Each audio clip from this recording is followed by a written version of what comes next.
Hey, what's up? Mrparka here to do a review for the DVD Fiends. This movie I had actually heard of only once before, really, briefly. But I remembered it, I actually did some research. I had an old DVD release that went out of print. And Innervision re-released it. This is from '93. This is The Secret Life of Jeffrey Dahmer. Now, you know, a lot of the serial killer movies that come out, or that based on an actual serial killer, are really shitty. There's only a couple exceptions that are actually very good. Henry is one, Dear Mr. Gacy's another.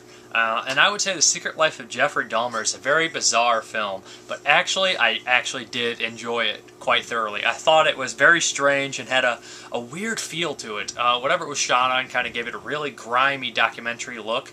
It looked almost as if it was made for a television broadcast about the serial killer, but it was much different. It also had Dahmer narrating throughout the movie, and it also had some pretty nasty extreme violence in here. Something that really stood out to this movie is it chronicles his whole life, his whole serial killer life, and up to his arrest. And they get into detail with some of the murders, and it's very graphic. Another thing is his narration about Dahmer. The character of Dahmer is they portray him as kind of, you know, he's a little bit bigger than I would have pictured, but I think that works well because he had to be a little bit bigger, a little bit stronger, to be able to stop these people, to be able to physically stop them, hurt them, hold them down. And also, he has this kind of a rugged, raspy voice, and there is desperation in the voice as well. And I think that the actor who portrayed him did a very, very good job, and I was very impressed by him. Also, this movie also does very well at actually making you have sympathy for the victims. I mean, in most horror movies, you're like, I want that guy to die. Or most even based on true story, you're like, hey, that guy's about to get killed. I don't even care. But in this one, I actually was thinking, oh my God, no. Oh, no. That's terrible. Thinking, geez, he kind of followed the same routine in drugging them with a beer or a drink, and then he would basically kill them, rape them, or kill them, in not necessarily that order, and then do very strange things with the body.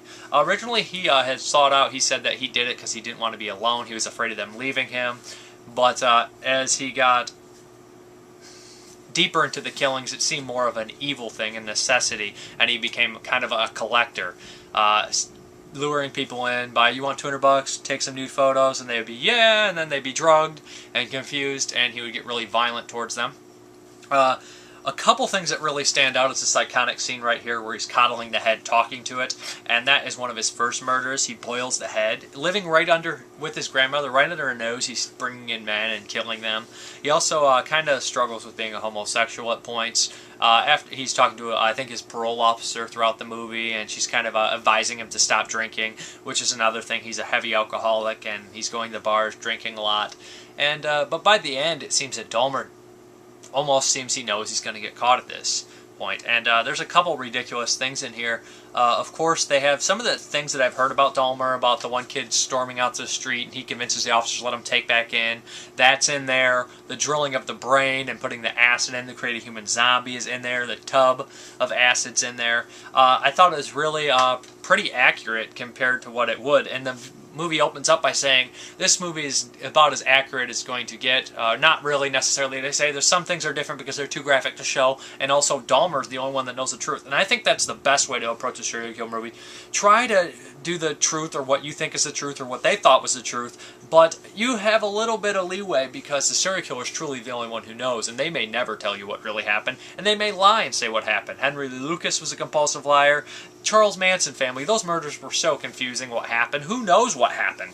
Really, except maybe the family, and maybe they don't even know now, and Dahmer might not even, obviously he doesn't know now because he's dead, but even then, at that point, there was a lot of killing, a lot of alcoholic times. He's not really sure. But two murders that stand out to me, there's a lot actually that stood out to me. I was like, oh, I felt uncomfortable watching these poor people be brutally murdered.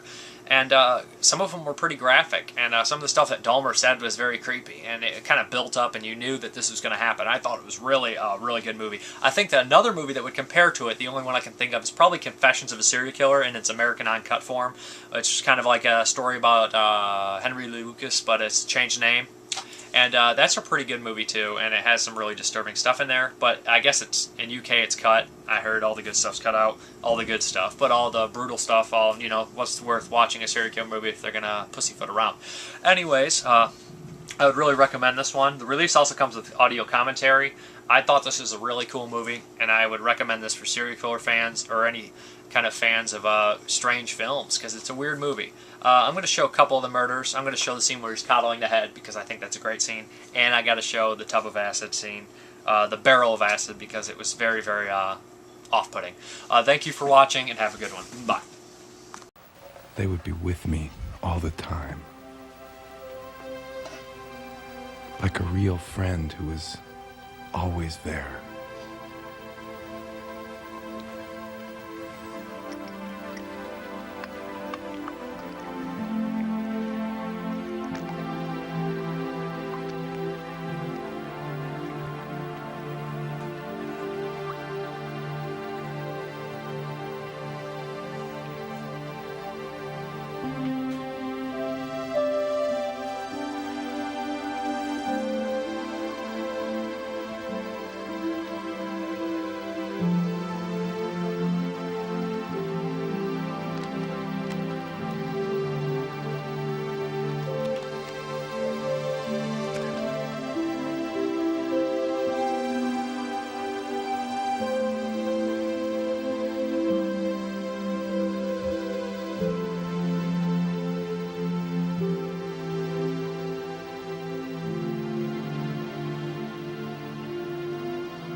Like they're on fire! Oh, promise it! Hey, you see that?